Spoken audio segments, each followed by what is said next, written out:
à la porte de la véranda. Il nous tourna le dos. Il s'est affaissé contre la porte.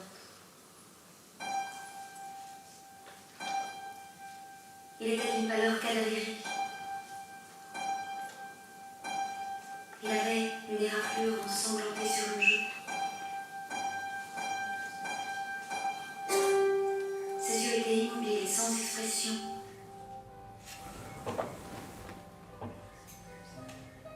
Il avait de l'écume blanche autour de la bouche. C'est grâce à toi tout ça. Allons, allons. Bien sûr. Quand ma femme est partie en voyage, je suis resté prostré sur un canapé, sans force, pendant je ne sais combien de temps. Hagard. Comme si elle avait emporté mes cannes pour me clouer ici. Et puis soudain, tu arrives et là, je sors de ma léthargie. Je reprends conscience, je recouvre d'abord ma lucidité, puis l'appétit du travail, et enfin la force de créer.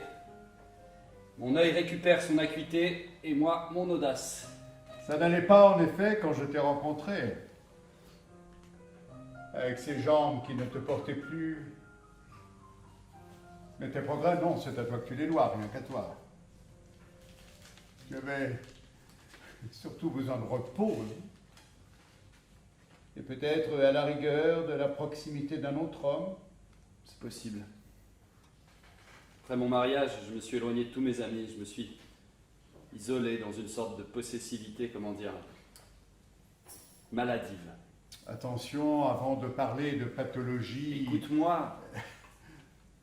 J'avais confiance en ma femme, mais j'avais peur de la perdre. Je voulais la garder à tout prix, ça peut se comprendre ça tout de même, non? Oui, mais enfin c'est curieux de la part d'un homme marié. Ma hantise, c'était que nos amis puissent prendre une sorte d'ascendant sur elle. Et donc sur moi, indirectement. C'est ça que tu redoutais? Mais pourquoi? Vous ne vous entendiez pas? Je n'ai pas de secret pour toi. Il faut que tu saches que ma femme est d'une nature, disons, indépendante. Qu'est-ce qui te fait rire? Non, rien, continue. Elle était d'une nature indépendante. Elle ne voulait rien me devoir. Mais aux autres, par contre, là, oui. Oui. Et tiens, par exemple, elle m'apportait une sorte de contradiction systématique sur tout. Mais si quelqu'un d'autre reprenait mes points de vue, alors là, elle était d'accord. Uniquement parce que ça ne venait pas de moi. Oui, ça ne rend pas très heureux, hein, ce genre d'attitude. Je vois bien que je ne suis pas malheureux, j'ai la femme que je voulais. J'en ai jamais souhaité d'autre. Et la liberté, tu en fais quoi? La liberté? Bien sûr, c'est très important. Pourtant, dès qu'elle me quittait ou qu'elle s'éloignait seulement, elle me manquait physiquement. Physiologiquement, pourrait-on dire. Comme si j'avais été amputé d'une partie de moi-même, ou privé d'un organe vital. Je vois. Bon, cette dépendance tient aussi au fait que lorsque je l'ai rencontrée, je n'étais qu'un artiste balbutiant, alors qu'elle était déjà très structurée. Elle m'a fait éclore, en quelque sorte. Et par la suite, c'est plutôt toi qui étais occupé d'elle, non? Non, je ne lui faisais pas tant de bien que ça. Je la traînais plutôt. C'est étrange qu'elle n'ait jamais retrouvé dans son écriture la puissance de son premier livre et qu'elle en soit même très loin. Aujourd'hui, elle avait pourtant un sujet formidable, paraît-il. Le portrait de son premier mari.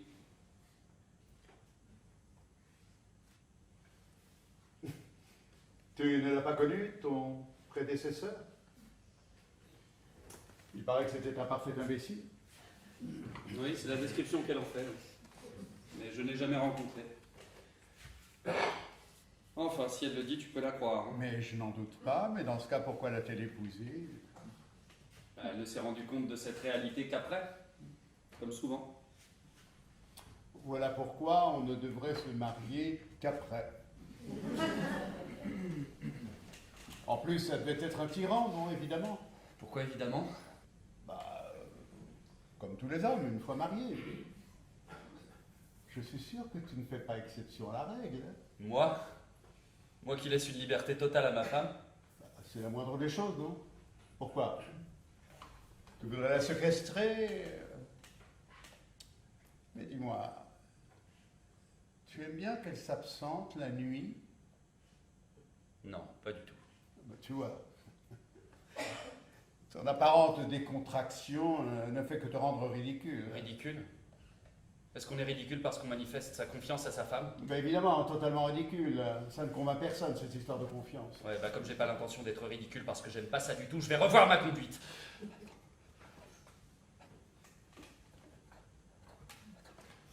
Non, calme-toi, tu vas nous refaire une de tes crises.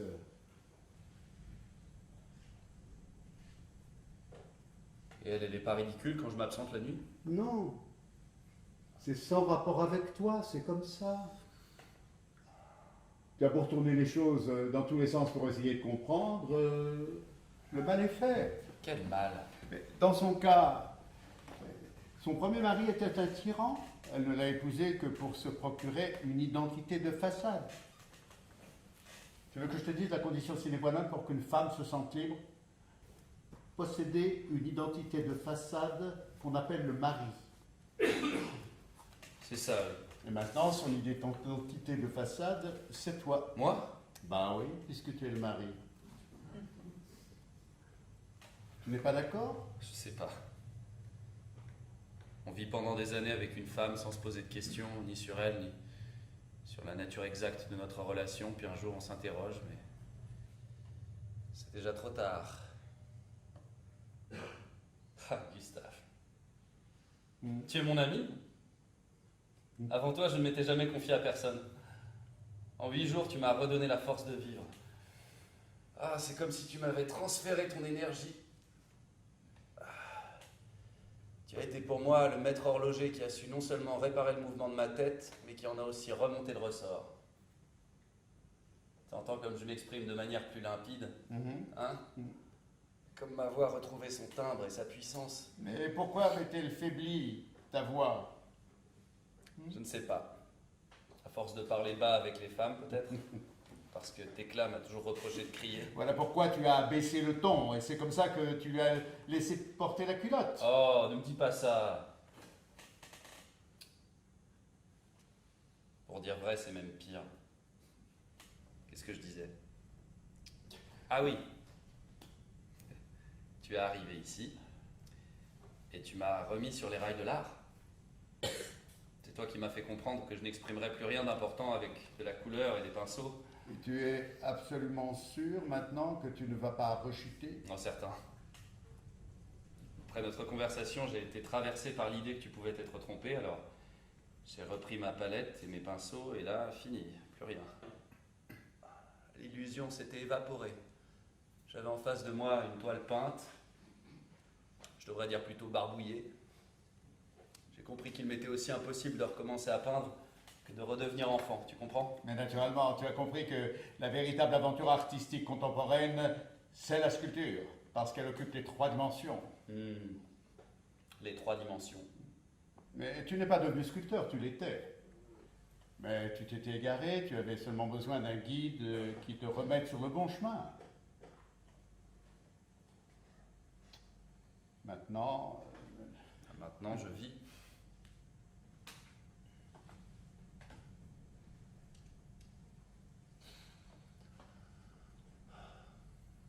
Je peux voir ce que tu fais.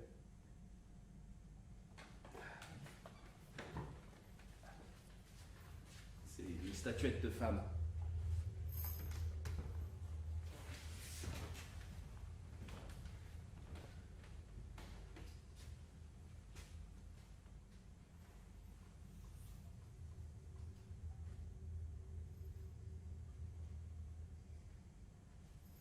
Incroyablement vivante. Et tu as fait ça comme ça, sans modèle. Oui, à la force de la mémoire, plus qu'à celle de l'imagination. Ça m'épuise. Mais tu es faible. Quand je regarde cette statuette, je comprends ce que je ressentais par intuition. Tu l'as aimée immensément. Oui. À un tel point que je ne pourrais pas dire si elle est moi ou si je suis elle. Quand elle rit, je ris. Quand elle pleure, je pleure. Et au-delà de ça, mais tu ne vas pas me croire, quand elle a donné naissance à notre enfant, j'ai éprouvé les douleurs de l'accouchement. sais, ce qu'il faut que tu saches, même si ça me fait mal de te le dire, mais tu présentes les premiers symptômes de l'épilepsie. Moi? À quoi tu vois ça? J'ai observé les mêmes symptômes chez mon frère cadet qui abusait des plaisirs de la chair. Ah bon? Et ça s'est manifesté comment? Il se trouve que ce garçon avait épousé une jeune fille assez angélique, au visage d'enfant, aux cheveux bouclés, aux yeux de colombe, mais qui avait une petite tendance à se comporter en homme. C'est-à-dire? Elle avait le monopole des initiatives. L'ange pouvait l'envoyer au ciel, mais d'abord, il fallait qu'il soit crucifié et qu'il sente bien les clous enfoncés dans sa chair. C'était horrible. Dis. Soudain, son visage devenait blanc, comme de la craie. Ensuite, ses muscles, les bras et les jambes se durcissaient. Ses pouces se retournaient à l'intérieur de ses mains, comme ça. Ensuite, ses yeux s'injectaient de sang. Il se mettait à mastiquer, de la salive dégoulinait sur sa gorge. Sa poitrine s'écrasait comme prise dans un étau. Petite lueur tremblotait dans ses pupilles comme la flamme d'un bec de gaz. Et les battements de sa langue produisaient une écume mousseuse et il s'affaissait lentement en arrière, comme s'il se noyait, tu vois. Ensuite... Arrête. Tu te sens mal? Ah, oui.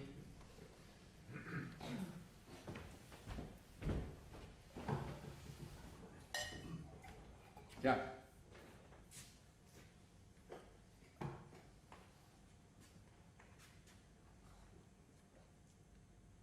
Bois. Merci. Nous avons parlé d'autre chose. Vas-y, poursuis. Quand il se réveillait, il avait tout oublié. Est-ce que cela t'est arrivé déjà? Oui, il m'est arrivé parfois d'avoir des syncopes. C'est de l'anémie, paraît-il. Ça va évoluer vers l'épilepsie, si tu ne fais pas attention à toi. Qu'est-ce que tu me conseilles alors? Il faut que tu t'imposes une abstinence totale, pour commencer. Pendant combien de temps? 6 mois. Minimum. Jamais de la vie. Ce serait la fin de notre vie de couple. Tu signes ton arrêt de mort.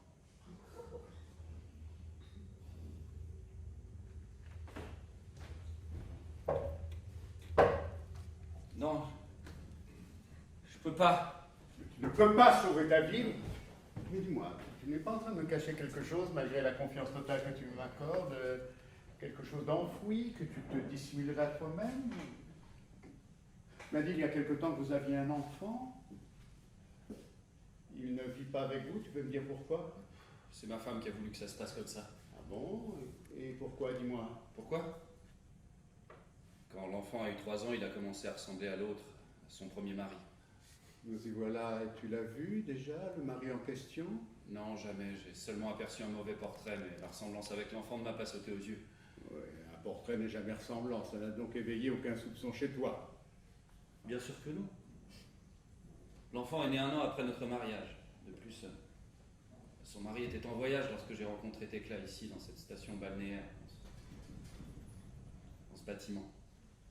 C'est pour cette raison que nous venons ici chaque été. Il n'y avait donc pas lieu d'avoir le moindre soupçon.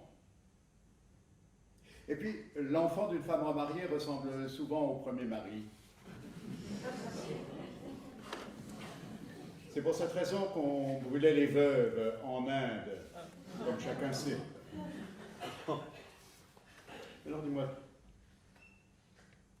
tu n'es pas jaloux de lui, de son souvenir? Tu n'aurais pas la nausée si tu étais amené à le rencontrer en te promenant avec ta femme et si, posant les yeux sur Tecla, il disait « nous ». Tu vois? Non pas je, mais nous. Je ne peux pas nier que cette pensée m'a hanté pendant un moment. Eh bien, permets-moi de te dire que ça ne va pas s'arranger. Il y a des douleurs dans la vie qui ne s'abolissent jamais. C'est pour cette raison que tu dois te boucher les oreilles avec de la cire et travailler et vieillir et entasser des quantités de sensations nouvelles qui en feront le cadavre là, il se tiendra tranquille. Pardonne-moi de t'interrompre, mais c'est étonnant de voir à quel point tu ressembles parfois à Tecla quand tu parles. Tu as une façon de fermer un œil à moitié comme si tu étais en train de tirer au fusil. Avec un regard aussi perforant que le sien. Non, vraiment? Attends. Là, à l'instant, tu viens de dire non vraiment exactement comme elle. Sur le même ton d'indifférence, avec une pointe d'insolence. Nous avons sûrement un lien de parenté, puisque tous les êtres humains sont cousins, paraît-il. Enfin, en tout cas, ce serait amusant que nous nous rencontrions avec ta femme, ne serait-ce que pour constater ce dont tu parles. Ce qui est curieux, c'est qu'elle ne reprend jamais ni une expression ni un geste à moi. Je préfère même éviter mon vocabulaire. Pourtant, le mimétisme conjugal, c'est fréquent, non? Bien sûr. Mais ce qu'il faut que tu saches, surtout, c'est que cette femme ne t'a jamais aimé. Comment? Écoute, je suis désolé, mais on sait qu'une femme aime quand elle prend et qu'elle reçoit. Celui à qui elle ne prend rien ne l'aime pas, elle ne t'a jamais aimé, cette femme-là. Tu penses qu'elle n'a pu aimer qu'une seule fois? Mais évidemment, on ne se fait avoir qu'une fois, après on ouvre les yeux, on a compris. Toi, tu ne t'es jamais fait avoir avant. C'est pour ça que tu dois te méfier de ceux qui ont cette expérience, ils sont très dangereux. C'est comme si tu me donnais des coups de poignard en parlant. Ah, c'est bizarre. Je ressens pas que de la douleur, il y a une part de soulagement aussi. Comme si on perçait des abcès. Elle ne m'a jamais aimé. Mais alors pourquoi m'a-t-elle épousé? C'est toi qui l'as épousée ou c'est elle qui t'a épousé? Ah, c'est difficile à dire. Tout ce que je sais, c'est que ça ne s'est pas fait en un jour. Alors tu me permets de deviner comment ça s'est passé?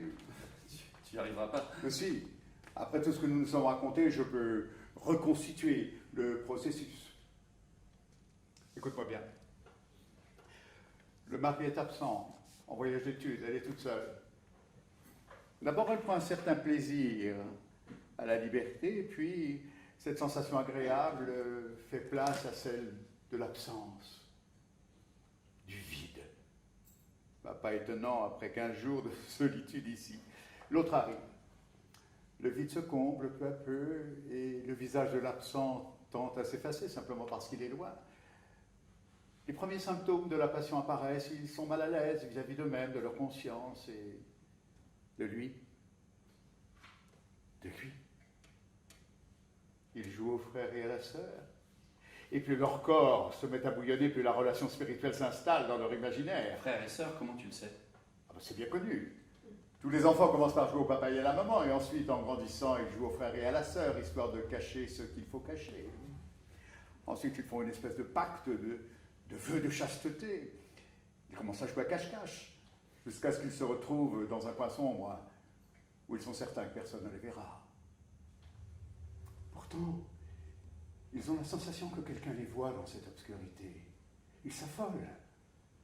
Et dans leur panique, le visage de l'autre, l'absent, commence à les hanter, à prendre des proportions monstrueuses, à se transformer. Il devient le spectre qui trouble leur sommeil amoureux, une sorte de créancier qui frappe aux portes avec sa main noire, qui apparaît dans les leurs quand il les plonge dans le lavabo.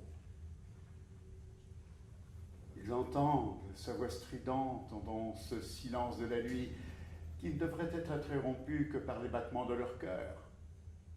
Il ne les empêche pas d'être l'un à l'autre. Mais il empoisonne leur bonheur.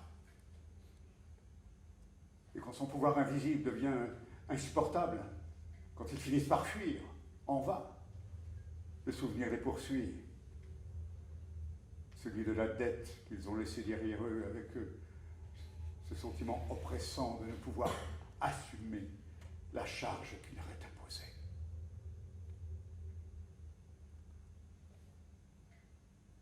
C'est bien ça. Sans doute.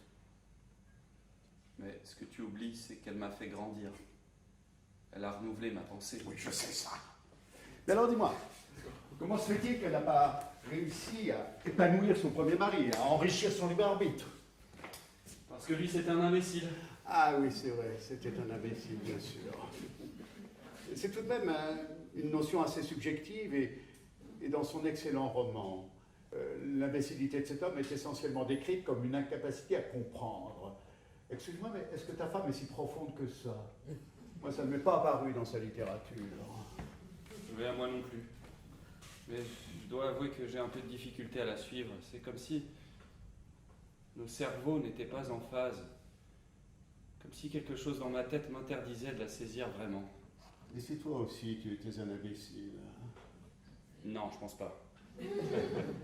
J'ai la sensation que c'est elle qui a tort le plus souvent. Tiens, par exemple, lis cette lettre que j'ai reçue aujourd'hui.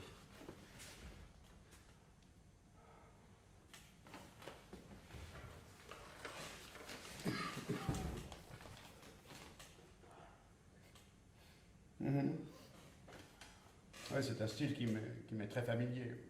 Masculin, presque, non? Oui. Enfin, je connais au moins un homme qui a un style semblable. Mais elle t'appelle frère? Qu'est-ce que ça veut dire? Vous continuez à vous jouer la comédie? Tu ne la tutoies pas non plus? Non. Je pense que le respect disparaît avec le tutoiement. Oui, bien sûr. Et c'est aussi pour te témoigner son respect qu'elle se prend pour ta sœur. Je veux la respecter plus que moi-même. Je veux qu'elle soit moi-même en mieux. Non. C'est à toi de produire le meilleur de toi-même. En mieux. Mais tu veux quoi? Que ta femme te domine? Peut-être. J'ai parfois du plaisir à être un peu en retrait. Par exemple, tiens, je lui ai appris à nager. Oui. Et ben maintenant, je trouve amusant qu'elle se vante d'être une meilleure nageuse. Plus audacieuse que moi. Au début, j'ai fait semblant d'avoir un moins bon niveau, d'être un peu timoré pour lui donner du courage, mais avec le temps, elle m'a vraiment laissé sur place. Comme si elle m'avait enlevé mon courage pour de bon. Et qu'est-ce que tu lui as appris à part ça? Je vais te le dire, mais ça reste entre nous. Je lui ai appris l'orthographe. Parce qu'elle était nulle en la matière. Et ensuite, quand elle a pris en main la correspondance de la maison, moi j'ai cessé d'écrire. Et ben, faute de pratique, au fil des années, il y a des règles de grammaire que j'ai oubliées. Tu crois qu'elle se souviendrait que c'est moi qui étais son professeur au début? Rien du tout. Maintenant, l'imbécile, c'est moi, évidemment. Ah ben voilà, ça y est, tu es un imbécile. Et je plaisante. C'est moi qui l'ai encouragé à écrire son premier livre. Non. Si. C'est moi qui ai fait sa promotion, même quand je trouvais que son travail était médiocre. C'est moi qui l'ai introduite dans les cercles littéraires, où elle a pu faire son miel des fleurs rares. C'est moi qui ai tenu la critique à distance. C'est moi qui ai construit de toutes pièces sa confiance en elle. J'ai soufflé si longtemps sur les braises que j'en ai perdu le souffle. J'ai donné, jusqu'à ce qu'il ne me reste plus rien. Pardonne-moi, mais au début de notre conversation, tu m'as affirmé qu'elle ne prenait jamais rien de toi. Oui, maintenant oui. Pour une raison simple, il n'y a plus rien à prendre. Ouais, je vois. Le serpent est repu et maintenant il crache. Tu penses qu'elle m'a pris autre chose à mon insu? Mais j'en suis certain. Elle a pris son que tu vois, c'est ça qu'on appelle voler. Elle m'a tout de même fait évoluer, non? Non.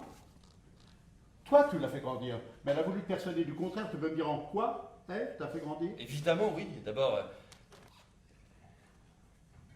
Alors, je sais pas, je trouve pas mes mots. tu vois. Disons qu'avec tout ça, j'avais perdu confiance jusqu'à ce que tu arrives et que tu m'apportes une foi nouvelle en moi. Alors, dans la sculpture, plutôt. Non? Oui, on peut dire ça. Et tu en es là. Tu te raccroches à cet art abstrait, antédiluvien qui remonte à l'enfance des peuples.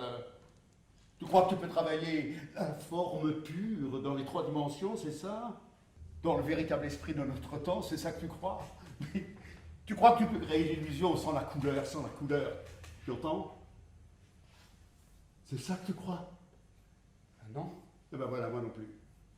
Pourquoi tu me l'as fait croire alors? Par pitié pour toi. Par pitié pour moi? Par pitié pour moi. Maintenant, je suis en faillite. C'est fini. Et le pire, c'est qu'elle, je l'ai perdue. Mais tu en ferais quoi? Elle serait pour moi ce qu'était Dieu avant que je ne perde la foi. Elle satisferait mon goût pour l'adoration. Bon, laisse tomber l'adoration et opte pour un bon mépris, par exemple. Je ne peux pas vivre en dehors du respect. Esclave. Sans une femme à respecter, à honorer, je meurs! Et dans ce cas-là, Adolphe, bon sang, mais remets-toi avec Dieu, puisque tu vois absolument un sujet de dévotion. Ah, il est beau, l'athée qui a sombré dans la superstition, il est magnifique, l'esprit libre qui cesse de raisonner en présence d'une femme. Tu sais ce que c'est, cette chose incompréhensible, ce mystère de sphinx, cette profondeur que tu vénères chez ta femme? C'est tout simplement de la bêtise. Mais de la bêtise. Mais regarde là la vérité. Tu la prends pour une mécanique de précision alors que ce n'est qu'une vulgaire machine agricole. Tout ça parce qu'elle portait des jupons. Mais mets-lui des pantalons. Dessine-lui une moustache sous le nez avec un fusain et ensuite écoute-la. Écoute-la avec attention. Et là tu entendras comme un son de crécelle, un phonographe qui reproduit tes propres paroles et celles des autres, mais un tout petit peu dilué. Tu as déjà vu une femme nue? Oui, naturellement. Un jeune homme avec de tétons sur la poitrine. Un homme incomplet. Un enfant né pour grandir et dont la croissance s'est arrêtée. Un anémique chronique qui saigne 13 fois par an. Mais qu'est-ce que ça peut donner de bon tout ça? Admettons. Mais alors comment se fait-il que je nous trouve semblables? Mais, hallucination, fascination, et en quelque sorte vous êtes devenus semblables. Égalisation des niveaux par capillarité. Alors dis-moi une chose. Ça fait 6 heures que nous parlons. Ta femme ne veut pas tarder. Si nous arrêtions maintenant, Non. que tu puisses te reposer Non. un moment. Ne t'en va pas. J'ai horreur de ça. Juste quelques instants. Ta femme va te rejoindre. Oui, je sais qu'elle arrive, je sais.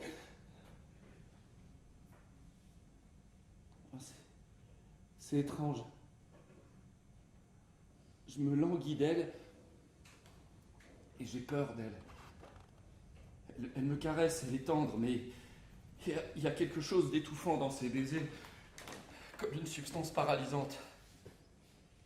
Tu sais, je ne suis pas médecin, mais inutile de l'être pour comprendre que tu vas très mal. Il suffit de regarder tes derniers tableaux. Qu'est-ce que tu veux dire? Ta couleur, bleu, pastel, d'une pâleur inquiétante, diluée au point que la toile transparaît, jaunâtre, parcheminée, cadavérique. C'est comme si je devinais tes joues creusées, couleur de mastic.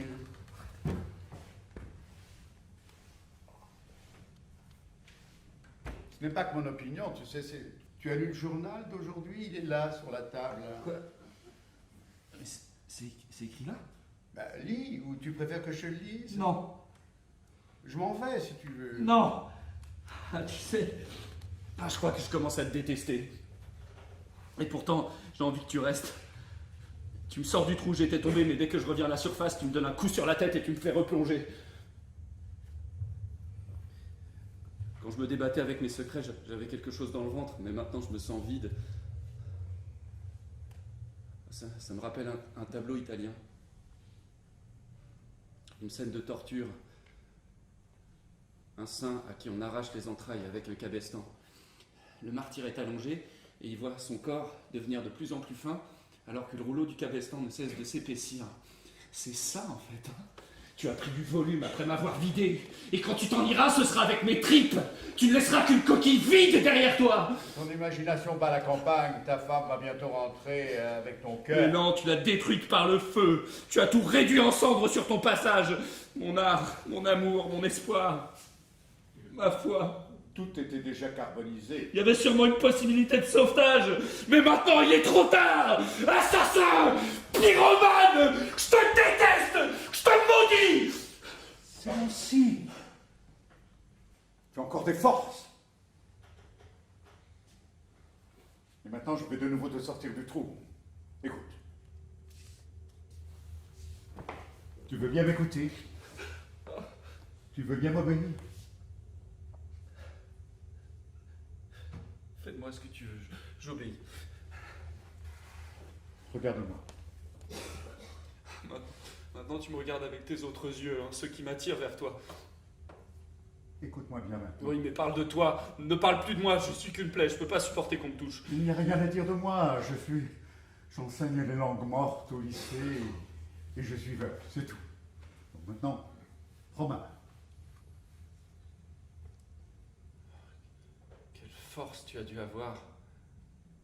On dirait une machine hydraulique. Et pourtant, j'ai été aussi faible que toi. Maintenant, lève-toi. Je suis comme un enfant infirme. Mets tes pieds par terre. Je peux pas. Fais-le ou je te frappe. Quoi? Tu as bien entendu, je vais te frapper. Essaie un peu pour voir.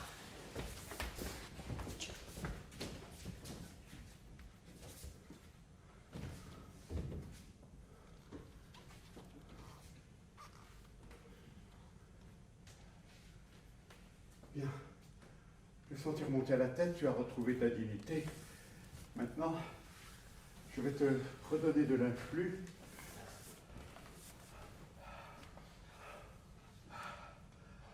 Où est ta femme? Où elle est? Oui, Elle a une réunion. sûr. Certain. Quel genre de réunion? Une réunion à la crèche. Et vous êtes séparés bons amis? Pas très bons amis. Qu'est-ce que tu lui as dit pour la mettre en colère? C'était effrayant. Tu me fais peur. Comment tu peux savoir ça? J'ai 3 données connues, j'ai déduit l'inconnu. Qu'est-ce que tu lui as dit? J'ai dit... C'était que 2 mots, mais ils étaient terribles et je les regrette. Je les regrette. Il ne faut pas les regretter, dis-les-moi. J'ai dit... Pauvre coquette. Ensuite, Rien d'autre. si. Tu as dit autre chose, que tu as oublié, dont tu ne veux pas te souvenir. Que tu as enfoui, allez, sors simplement, il est creuse. Non, je me souviens pas. Eh bien, moi, je sais. Tu lui as dit pauvre coquette qui aimerait tellement séduire par la force de son intelligence. J'ai dit ça? Peut-être maintenant. Mais comment tu peux savoir ça? J'ai entendu raconter l'histoire sur le bateau à vapeur que j'ai pris pour venir ici. Raconter à qui? À 4 jeunes gens qui l'accompagnaient. Tu sais, elle raffole des jeunes hommes purs. En tout bien, tout honneur. Oui, enfin, c'est comme jouer au frère et à la sœur quand on est papa et maman. Donc tu l'as vu. Vu. Comme toi, tu ne l'as jamais vu. Tu as une photographie d'elle.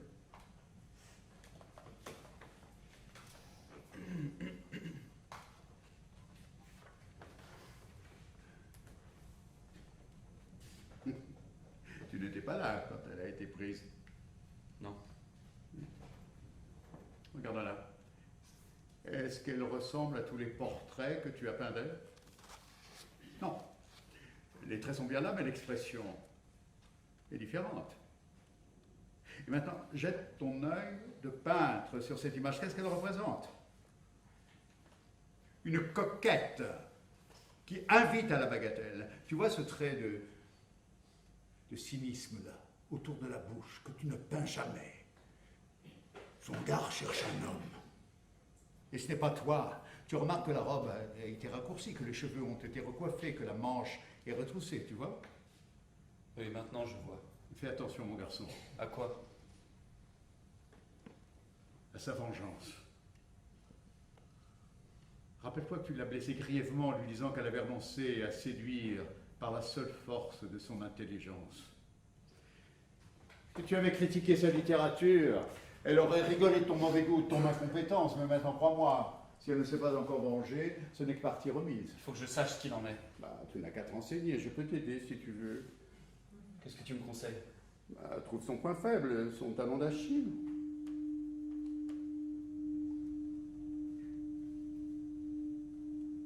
Écoute, la sirène du bateau dans le détroit ne va pas tarder. Il faut que j'aille à sa rencontre. Non, reste ici, sois grossier pour une fois. Si elle n'a rien à se reprocher, tu auras droit à une scène avec des monceaux de griefs. Si elle est coupable, elle sera la douceur même. Tu en es sûr? Autant qu'on puisse l'être, car la femme peut surprendre, parfois. Nous allons voir. Ma chambre est là, à côté. Je vais y installer pendant que tu joueras ton rôle, ici. C'est le poste d'observation idéal. Ensuite, nous échangeons les rôles. Je rentre dans l'arène et je travaille avec le serpent, sous ton regard à travers le trou de la serrure. Et ensuite, nous nous retrouvons dans le parc et nous échangeons nos impressions. Mais attention, sois bien ferme. Si tu es fébrile, je frapperai 2 coups par terre avec la chaise. D'accord. Mais ne t'éloigne pas. Non. Ne t'inquiète pas pour ça. Mais surtout, pas de panique. Quand tu me verras inciser l'âme humaine et déposer son contenu ici sur la table, il paraît que c'est effrayant, mais quand on a vu ça une fois, on ne le regrette pas. J'insiste sur un point très important.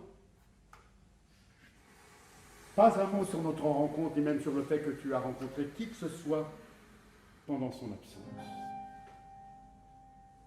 Pas un mot. Elle est déjà en haut dans sa chambre. Elle fredonne.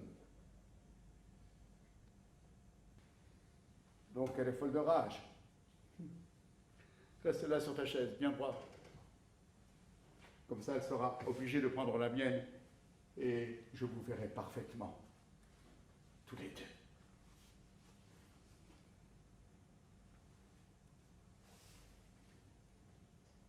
Ça va? Tu te sens faible? Je ne sens rien. J'ai peur de ce qui va se passer maintenant. Mais je sais que c'est inéluctable, c'est l'issue d'un long processus. Allons jusqu'au bout alors.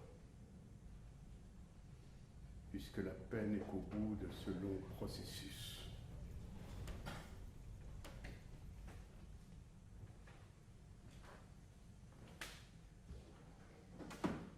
À plus tard.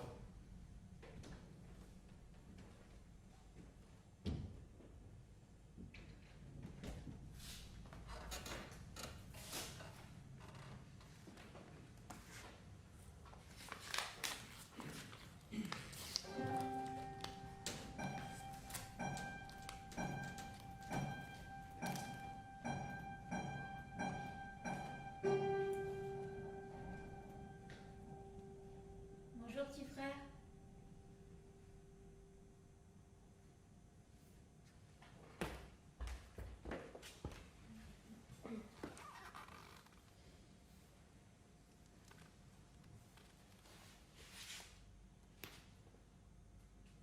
Comment vas-tu?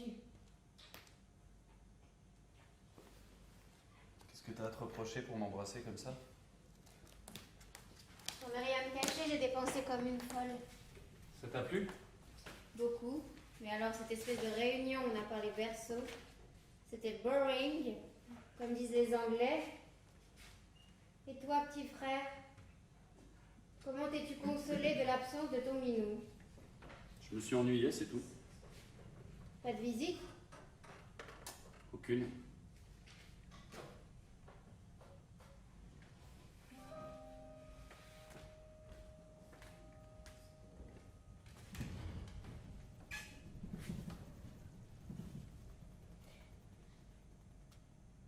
Quelqu'un s'est assis là. Là? Non, personne. C'est curieux, le siège est encore chaud. Et là, il y a une marque fraîche sur le dossier. Il a reçu une femme, mon petit frère. Non, tu vas pas imaginer ça. Oh, il rougit. Oui, je crois qu'il raconte des histoires. Viens raconter à Minou. Viens soulager ta conscience. Tu sais que t'es un diablotin, toi, hein? Non, c'est dire si je me connais moi-même. Ah, tu ne cherches pas à te connaître. Je ne pense qu'à moi, je suis une horrible égoïste. Mais je ne suis pas devenue philosophe comme toi. Pose ta main sur mon front. Encore des idées noires. Allez, je vais les chasser. Voilà, c'est mieux comme ça. Ah oui, comme ça va.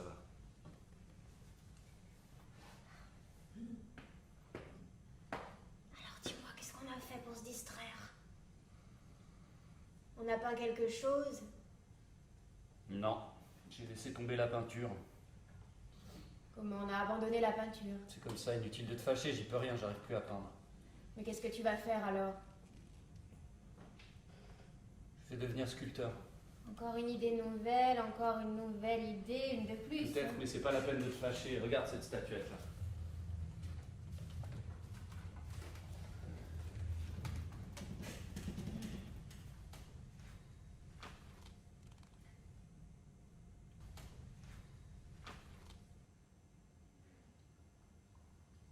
toi, ça, c'est qui? Devine. Est-ce que ce serait ton minou? Est-ce que c'est par semblant? Sans la tête, c'est un peu difficile à dire. Oh, il y a tellement d'autres indices magnifiques. Il va se taire. Je l'embrasse. Non, quelqu'un pourrait venir. Et alors, je n'ai pas le droit d'embrasser mon mari, peut-être. La loi le permet que je sache. hein. C'est-à-dire que nous nous embrassons tellement que les gens de l'hôtel pensent que nous sommes amants et pas mari et femme.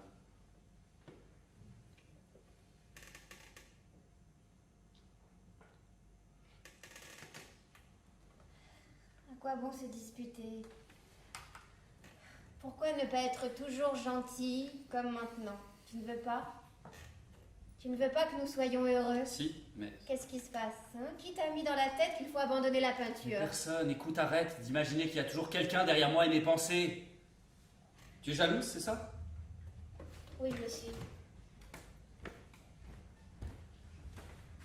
J'ai peur que quelqu'un ne t'enlève à moi. Ah, c'est ça dont tu as peur, alors que tu sais que tu es l'unique. Et que sans toi, je ne peux pas vivre. Ce ne sont pas les femmes que je crains, ce sont les amis qui te font imaginer des choses. Mais qu'est-ce que tu crains? Quelqu'un est venu ici, qui? Dis-le-moi. Tu supportes pas que je te regarde. Pas comme ça, d'habitude tu ne me regardes pas comme ça. Et comment je te Je regarde? ne sais pas autrement, là ton regard vient de sous les paupières. Je t'en prie, regarde-moi normalement.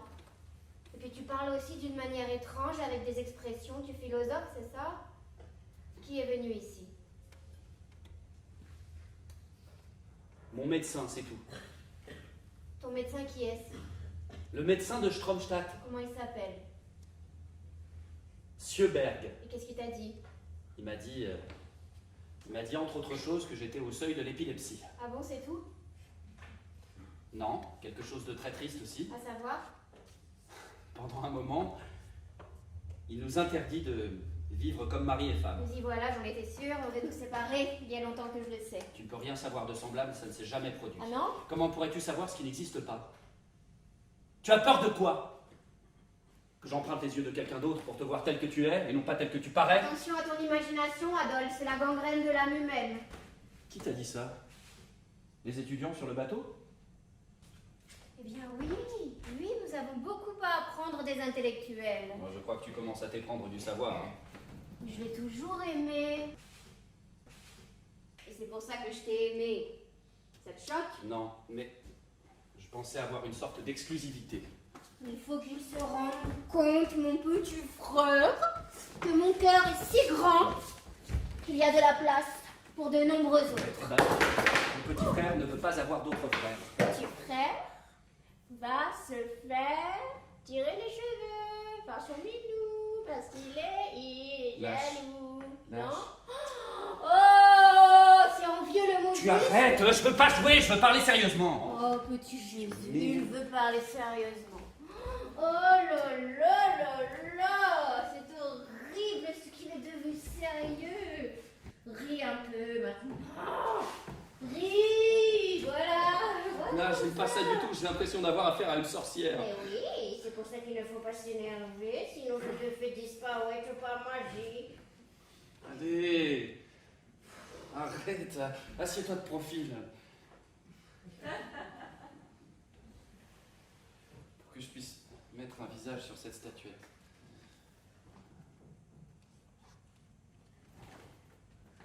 Volontiers.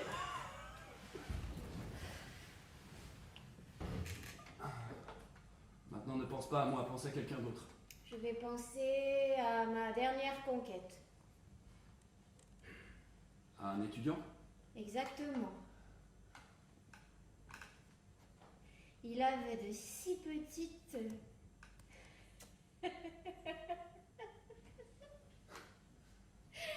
moustaches et une pommette si dodue, si douce qu'on avait envie de mordre dedans. Tiens, maintiens cette ombre que tu as là près de la bouche. Quelle ombre. Cette ombre-là. De cynisme. D'insolence que j'avais jamais vue avant. Ça? Voilà, exactement. Tu sais comment Bret Harte décrit la femme adultère? Non, j'ai jamais lu Bret Machin. Bah, il décrit sa lividité. Elle ne rougit jamais. Jamais. Je peux te dire que lorsqu'elle rencontre son amant, elle rougit bel et bien, même si ni son mari ni monsieur Brett-Truc ne s'en aperçoivent. Tu en es sûre? Certaine. Et puisque son mari est bien incapable de lui faire monter le sang à la tête, eh bien il ne pourra sans doute jamais contempler le magnifique spectacle de son visage en feu. T'éclat. Petit fou. T'éclat. Dis seulement Minou, et je rougirai pour toi comme un magnifique coquelicot. J'y vais. T'es un monstre. Je suis tellement furieux contre toi que je pourrais te mordre. Viens et mords-moi. Je vais te mordre à mort.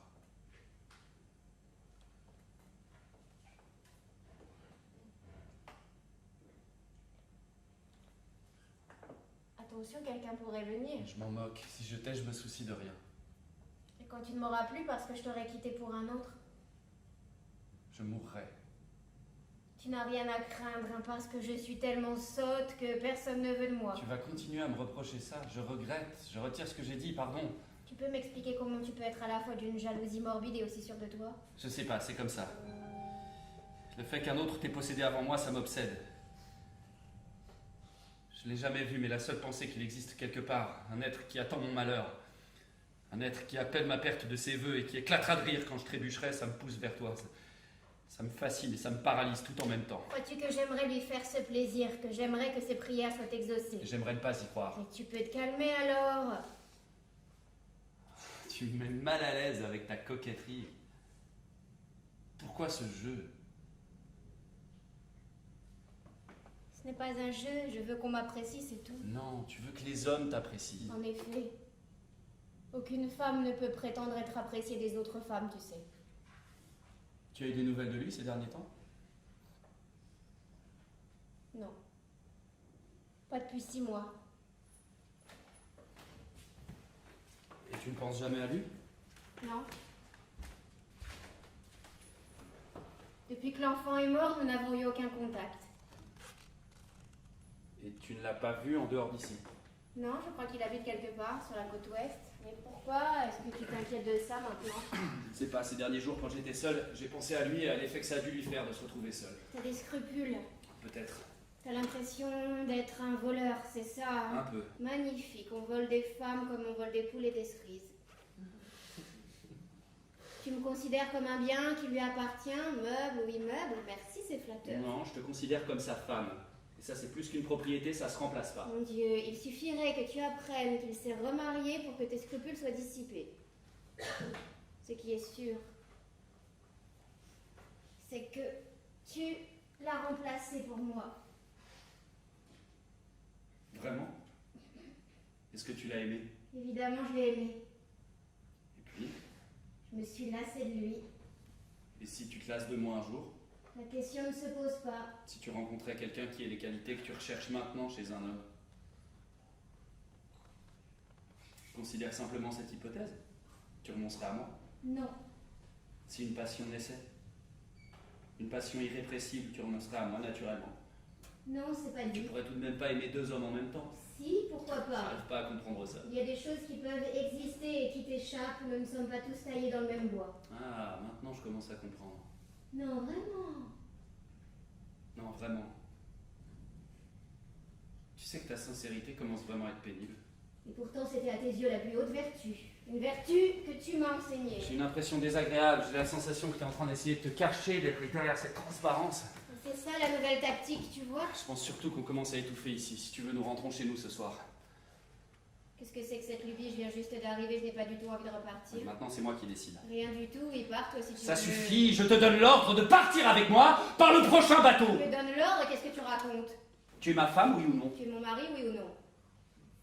C'est pas tout à fait pareil. C'est sur ce ton que tu me parles. Tu ne m'as jamais aimé.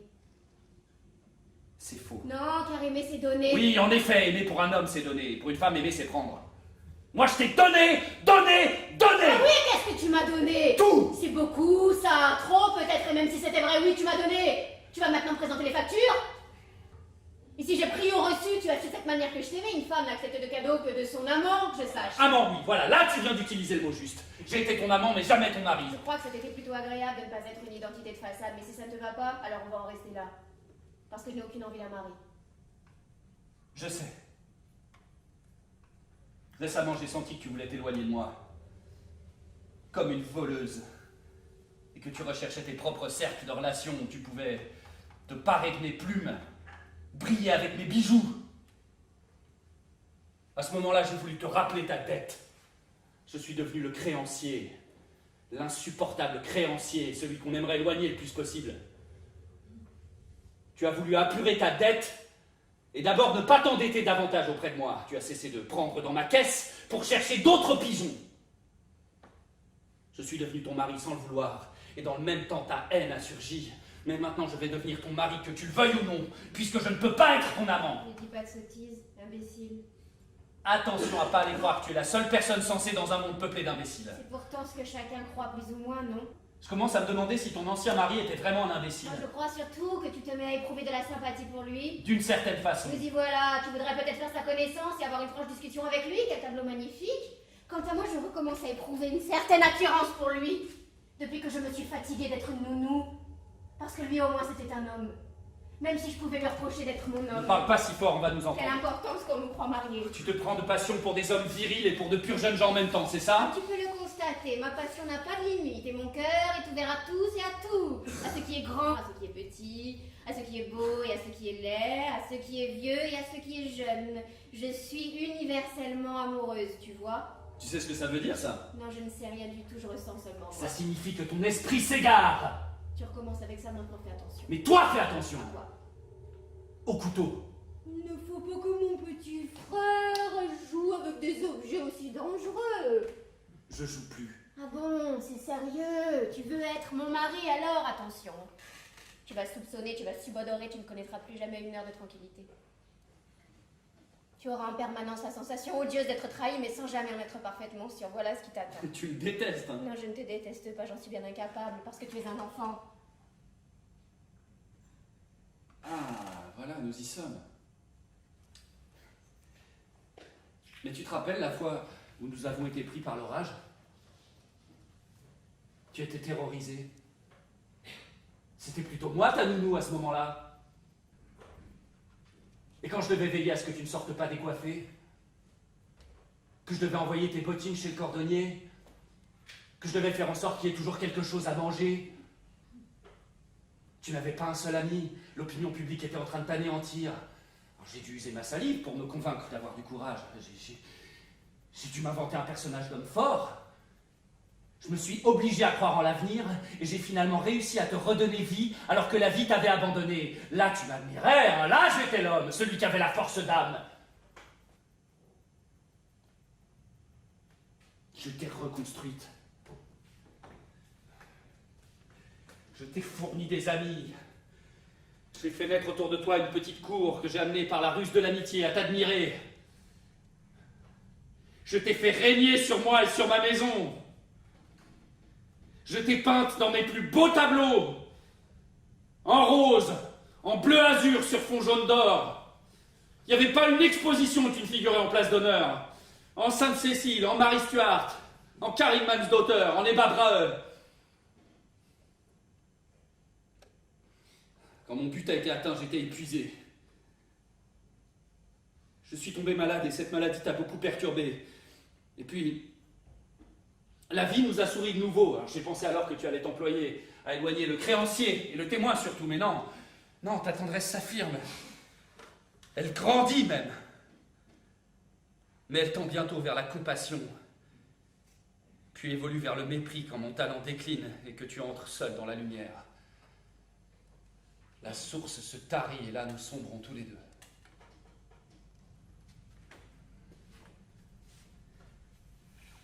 Quelqu'un doit maintenant assumer la responsabilité de ce naufrage.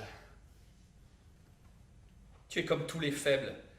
Le poids de la culpabilité t'est insupportable. Voilà comment je suis devenu l'animal à sacrifier. Mais les années nous avaient soudés l'un sur l'autre au point de nous rendre siamois. Un seul corps pour deux êtres. Quand tu t'es débarrassé de moi, nous sommes morts tous les deux. insinues que tu as écrit mes livres? Oh, pas de raccourci. Tu peux pas ramener un accord à une note. Tu peux pas rendre compte d'une vie entière avec un seul mot ou un seul chiffre. J'aurais pas la grossièreté de dire que j'ai écrit tes livres. C'est ça que tu voulais dire, c'est exactement. Arrête maintenant, ça suffit! Tu règles tes comptes. Mais non, je fais pas de compte, moi. Jamais. Pas d'addition, pas de division, pas de soustraction, pas d'opération compliquée, rien de tout Moi, ça. je sais faire des additions. Peut-être, mais moi non. Tu as essayé. Tu vas te taire maintenant! Ah, je vais avoir des convulsions. Éloigne-toi de moi! Tu m'esquintes le cerveau avec tes grosses tenailles là. Tu déchires mes pensées avec tes griffes.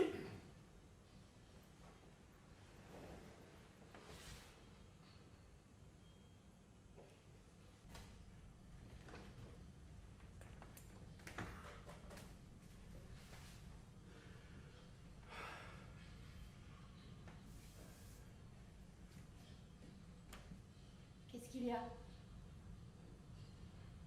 Est-ce que tu es malade, Adolphe?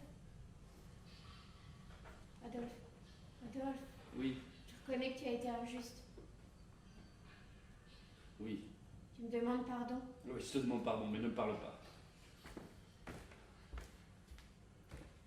Embrasse-moi la main maintenant.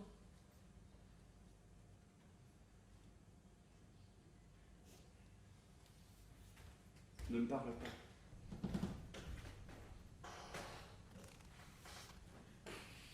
Ne me parle pas.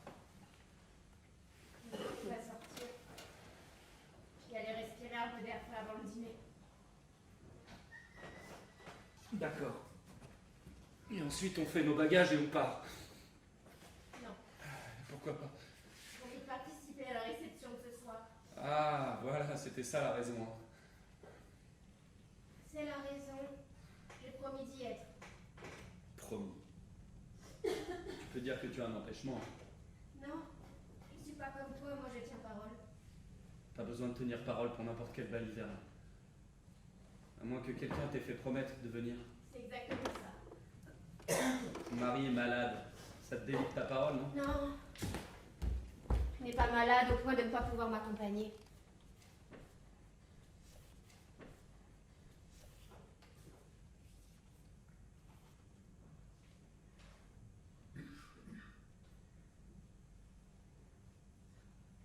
Pourquoi tu veux toujours que je t'accompagne? Ça te calme?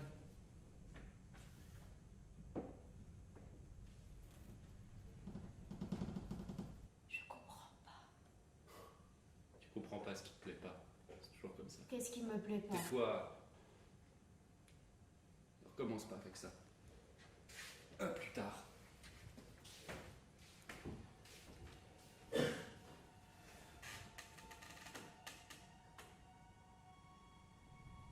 Réfléchis bien à ce que tu fais.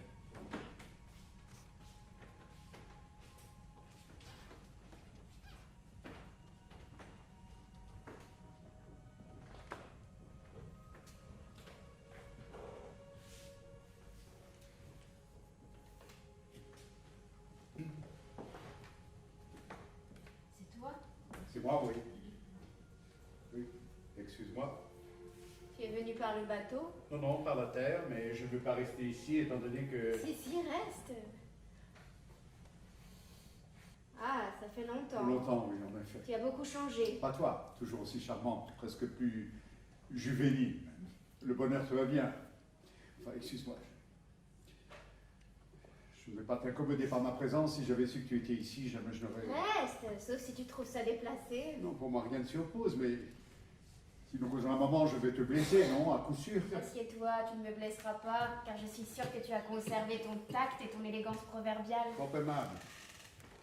Mais ton mari, lui, a peut-être développé à mon égard une certaine antipathie. Quelle antipathie, il ne t'a jamais vue.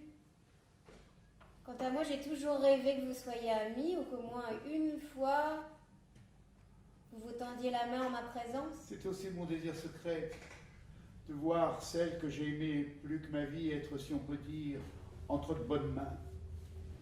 J'ai lu beaucoup de bonnes choses sur lui, j'ai suivi ses travaux, mais j'aurais tout de même voulu lui serrer la main avant de mourir, le regarder dans les yeux et le prier de veiller sur le trésor que la Providence lui a confié.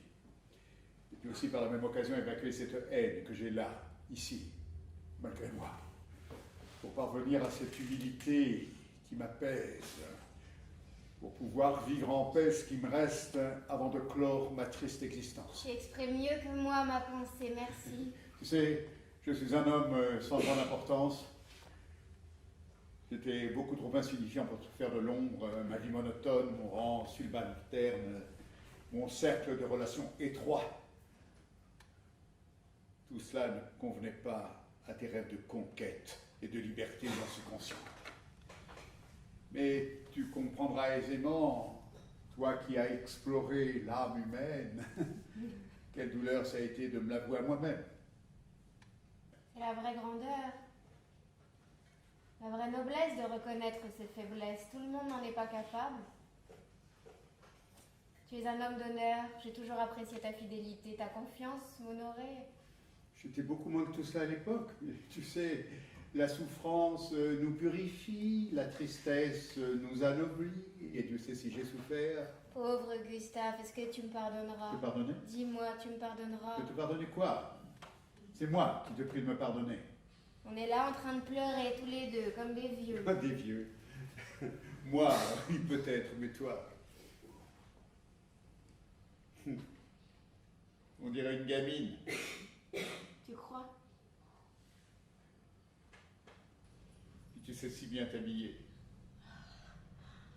Ah, mais ça vient de toi, tu n'as pas oublié que tu as découvert mes couleurs. Non, non. Je me rappelle même que tu t'es mis en colère contre moi un jour où je portais des couleurs qui juraient. Non, je ne me suis jamais mis en colère contre toi. Ah si, quand tu m'apprenais à réfléchir, j'étais tellement nulle. Mais bien sûr que tu savais réfléchir, tous les humains savent le faire. Mais maintenant, tu as un sens aigu de la réflexion. Surtout quand tu écris. Cher Gustave, en tout cas, c'était amusant de te revoir, maintenant que tout s'est apaisé. Apaisé. Je crois que je n'étais pas quelqu'un de difficile, tu as eu une vie tout à fait calme avec moi. Oui, si on veut. En tout cas, maintenant, fini le calme. Hein. Tu as une vie trépidante, l'artiste, et on connaît l'énergie de ton mari. Ouais, enfin parfois, l'abondance de biens peut nuire, contrairement à ce que l'on dit. Mais dis donc, tu portes encore mes boucles d'oreilles? Bien sûr, et pourquoi non? Nous n'avons jamais été des ennemis, je les porte en souvenir d'une relation qui a cessé, mais qui ne s'est jamais détériorée. Et puis, va trouver des boucles d'oreilles comme ça aujourd'hui. Je comprends, mais ton mari, il est d'accord? Peu importe ce qu'il en pense. Je comprends que ça t'indiffère, mais tu peux lui faire du tort en agissant ainsi, tu peux le rendre ridicule. Un peu plus, un peu moins.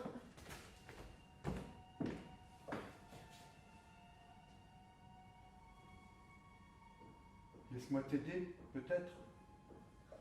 Merci beaucoup.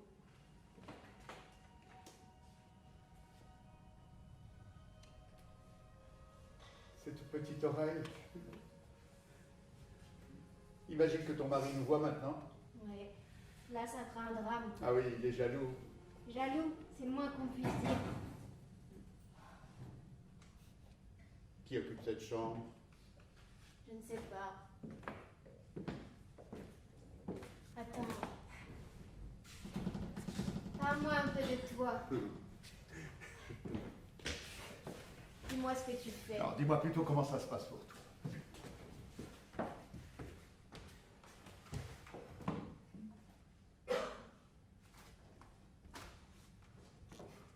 Qu'est-ce que c'est? Mais c'est toi? Non, je crois pas. Oh, si, ça te ressemble. Si tu le dis. Ça me rappelle l'histoire du type qui déshabille pour la première fois une de ses conquêtes et qui dit qu'est-ce que vous faites dans la vie? Bah, je suis modèle académique. Ah, il me semblait bien vous avoir déjà vu quelque part. Vous étiez dans une galerie de peinture sur un mur.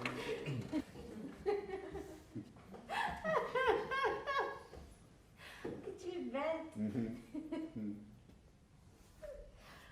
Tu connais de nouvelles histoires. Non, mais toi tu en as sûrement. J'ai plus jamais l'occasion de rigoler. Ah bon, il est timide? Oh oui. En parole. Mais à part ça, non. Il est si malade maintenant. Ah, et pauvre bonhomme, mais qu'est-ce qui lui a pris à petit frère de venir mettre son nez dans le nid de guêpe d'autrui? Tu es bête. Non, tu te souviens, quand nous étions jeunes mariés, que cette chambre était la nôtre? Elle était meublée différemment à l'époque. Par exemple, là, il y avait un chiffonnier. Et le lit. Et là.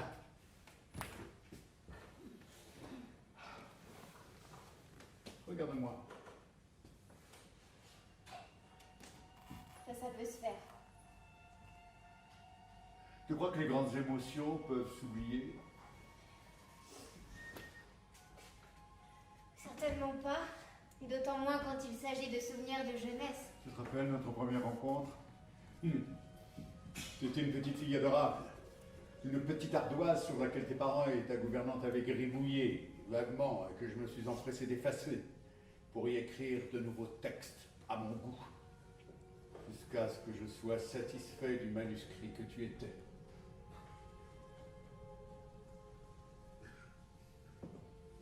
C'est pour cette raison que je n'envie pas ton mari. Et pour cette raison aussi qu'il m'est si agréable de te revoir. Nous sommes toujours en phase, tous les deux. Quand je suis là à te parler, c'est comme si je débouchais mon millésime préféré de ma cuvée personnelle. Je retrouve mon vin, mais il s'est épanoui. Voilà pourquoi maintenant que je songe à me remarier, je choisis une jeune fille que je vais pouvoir éduquer comme je l'entends, car vois-tu, la femme doit être l'enfant de l'homme. Si ce n'est pas le cas, c'est lui qui devient son enfant à elle, et alors là, c'est le monde à l'envers. Tu vas te remarier? Oui, je vais retenter ma chance, mais cette fois avec moins d'emballement, de manière à éviter les mauvais coups. Elle est belle. Oui. Pour moi, elle l'est. Mais le fait que nos chemins, le tien le mien, se soient croisés à nouveau, me fait douter. Je suis peut-être trop vieux pour mener à bien ce projet. Comment ça? Les vieilles blessures réapparaissent, elles ne sont pas cicatrisées. Tu es une femme dangereuse, déclare. Pas d'après mon mari. Il prétend que je ne suis plus capable de séduire.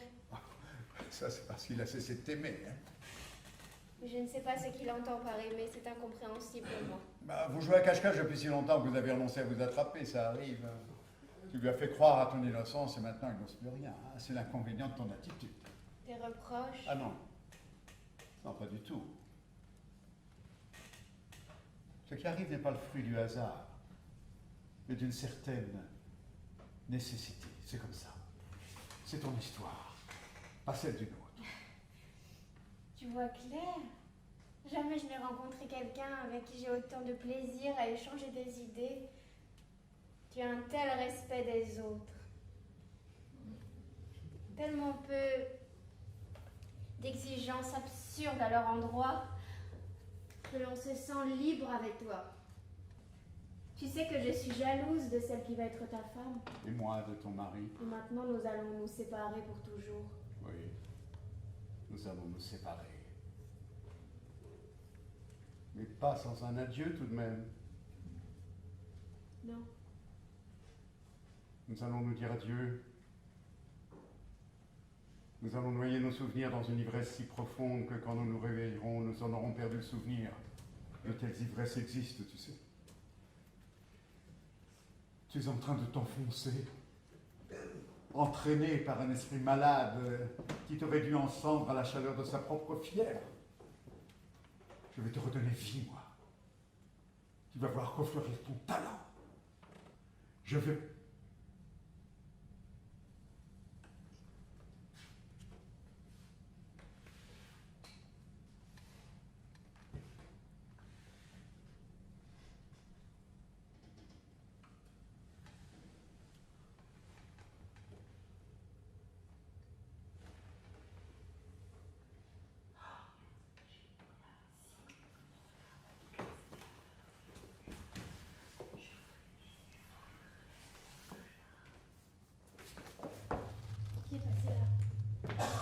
Des voyageurs. Éloigne-toi de moi, tu me fais peur. Pourquoi? Tu es en train de m'arracher mon âme. Pour la remplacer par la mienne, mais quelle âme? Tu n'en as pas. Tu pratiques la méchanceté d'une manière telle que l'on ne peut pas se mettre en colère. C'est ce que tu ressens en effet parce que c'est à moi que tu dois tout. Tu sais, la dette. Alors maintenant, dis-moi quand et où. Non, j'ai pitié de lui, il m'aime encore, je lui ai déjà fait assez de mal. Il ne t'aime pas, tu en veux la preuve. Quelle preuve est-ce que tu pourrais bien produire?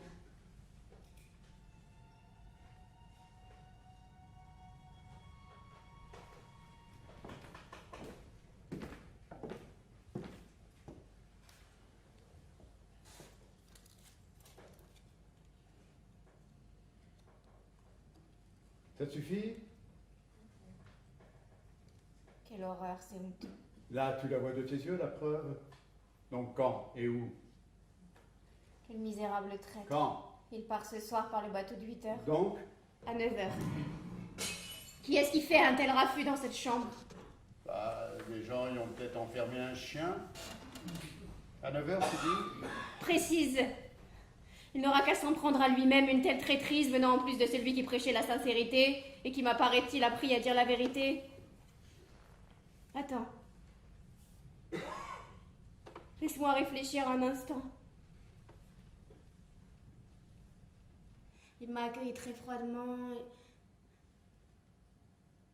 Il n'est pas descendu au débarcadère et puis il a parlé des étudiants sur le bateau où j'ai fait semblant de ne pas comprendre, mais comment pouvait-il être au courant? Ensuite, il a commencé à philosopher sur la femme, avant d'en venir à toi et à la sculpture, l'art de notre époque auquel il allait dorénavant se consacrer. Tout est raisonnement d'autrefois, en somme. Non, vraiment? Non, vraiment? Ah, je comprends maintenant. C'est toi, ignoble personnage, qui est venu ici, qui l'a torturé à mort, toi qui étais assis là sur la chaise, qui lui a fait croire qu'il était épileptique, qu'il devait vivre dans l'abstinence, qu'il lui fallait affirmer sa virilité et se révolter contre moi. C'était toi, évidemment. Depuis combien de temps es-tu ici? 8 jours. C'est toi que j'ai vu sur le bateau, donc. Moi-même. Tu crois que tu vas me prendre au piège? C'est fait. Pas encore. Si. Tu t'es introduit comme le loup dans la bergerie pour dévorer mon agneau, pour détruire mon bonheur avec un plan démoniaque que tu as appliqué à la lettre, mais mon aveuglement a été de courte durée, je l'ai déjoué ton sale plan. Alors, ce que tu dis n'est pas totalement juste. Oui, en effet, j'avais le désir secret que tu aies à ta perte, mais j'étais pratiquement sûr que je n'aurais pas à intervenir. J'avais d'ailleurs beaucoup d'autres choses à faire que des manigances. Mais quand par hasard je suis sorti flâner, et que je t'ai vu avec ces étudiants sur le bateau, j'ai pensé qu'il était temps de venir jeter un coup d'œil sur vous, je suis venu ici. Et ton agneau s'est jeté dans la gueule du loup. Nous sommes entrés en connivence par un processus que je n'aurais pas l'indélicatesse d'expliquer. D'abord, j'ai eu de la compassion pour lui, il vivait les tourments que j'avais moi-même connus. Mais quand cet imbécile s'est mis à retourner le couteau dans mes vieilles plaies, avec l'histoire de ton livre, c'est là que j'ai décidé de le mettre en pièces, de le démantibuler à tel point que personne ne puisse plus jamais le reconstruire. Le but a été atteint grâce à toi. Il faut dire que tu m'avais consciencieusement préparé le terrain. Il ne me restait plus qu'à briser le ressort du mécanisme, c'est-à-dire toi, en remontant le mécanisme au-delà de sa capacité de résistance. Je me doutais bien que ça ne se ferait pas sans bruit. Quand je suis entré ici, j'avais bien un plan, comme tous les joueurs d'échecs.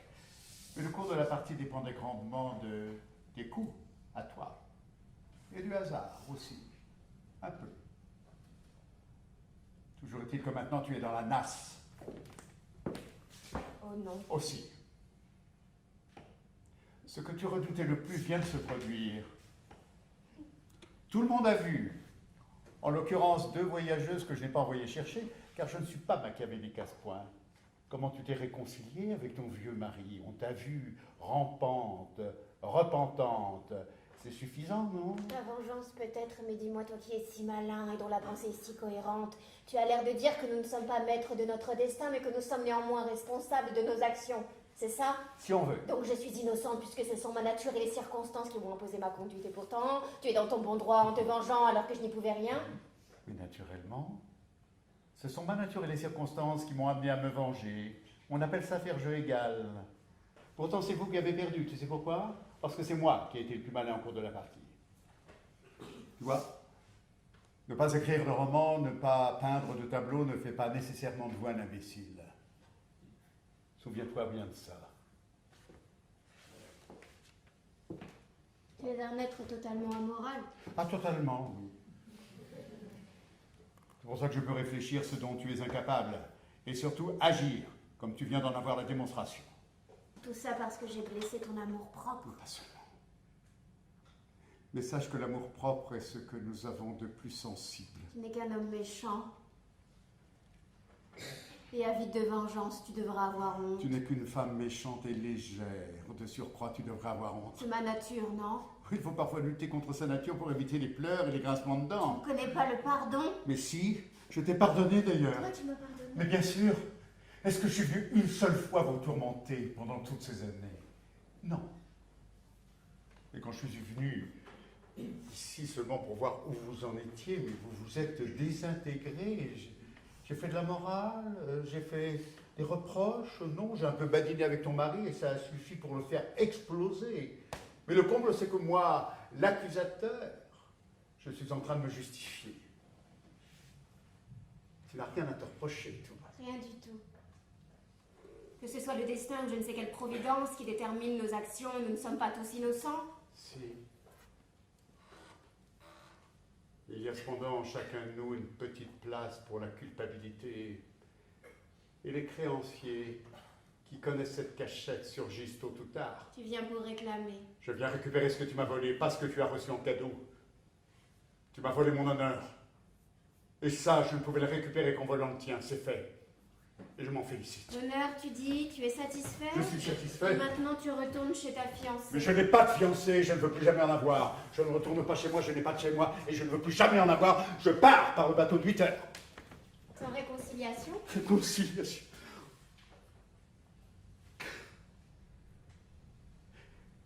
Les mots ont donc perdu tout leur sens pour toi.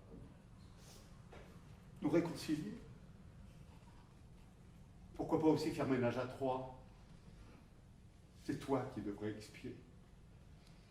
Et comment le pourrais-tu? Tu n'as fait que prendre.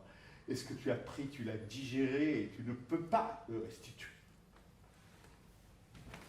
Écoute-moi bien. C'est ça que tu veux que je te dise. Pardonne-moi parce que tu as mis mon cœur en lambeaux. Pardonne-moi parce que tu m'as déshonoré, parce que jour après jour, pendant des mois, j'ai été la risée des étudiants. Pardonne-moi parce que je t'ai libéré du joug parental. Pardonne-moi parce que je t'ai délivré de la tyrannie de la superstition et de l'ignorance. Pardonne-moi parce que je t'ai fait régner sur ma maison. Je t'ai offert un statut et des amis. Pardonne-moi parce que j'ai fait une femme de l'enfant que tu étais.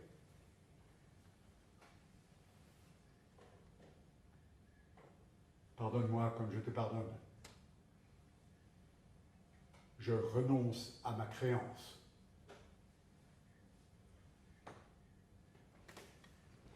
Et maintenant, va-t'en régler tes comptes avec lui maintenant. Ce que tu as fait de lui. De lui? Je commence à soupçonner quelque chose de terrible. Tu l'aimes encore? Oui. Et tout à l'heure, tu m'aimais moi, c'était vrai aussi? C'était vrai. Dans ce cas, tu sais ce que tu es. Tu me méprises. Non, je te plains plutôt, pauvre éclat. Pour un peu, j'aurais des remords, bien que je sois innocent. Comme toi. Mais peut-être après tout, ça te sera utile d'endurer ce que tu m'as fait endurer. Tu sais où est ton mari? Je crois que j'ai compris. Il est dans ta chambre ici à côté, il a tout entendu. Il a tout vu et celui qui a vu son double va mourir.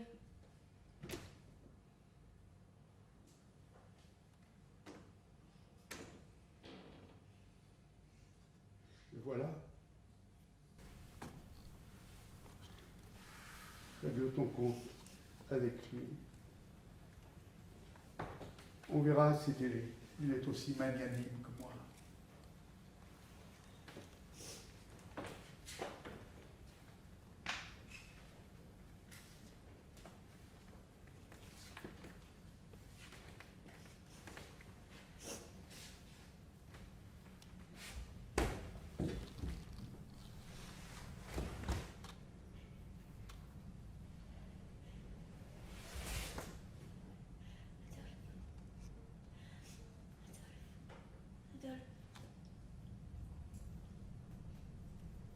Mon enfant chéri, est-ce que tu es vivant?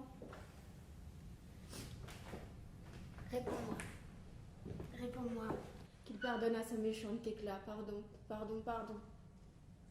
Petit frère doit répondre. Est-ce qu'il entend? Est-ce qu'il entend? Non, mon Dieu. Il n'entend pas.